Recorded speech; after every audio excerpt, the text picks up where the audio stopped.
বাংলার এক শান্ত গ্রামে টুঙ্গিপাড়ায় ১৯২০ সালের ১ মার্চ মাসে জন্ম নেয় এক আলোকিত শিশু।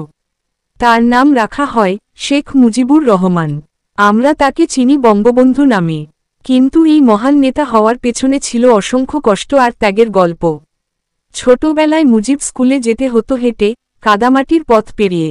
অনেক দিন খাবার জুটত না ঠিক মতো, তবুও তার চোখে ছিল স্বপ্ন, এই দেশকে গড়ে তুলবেন শিক্ষায়, মানবতায়।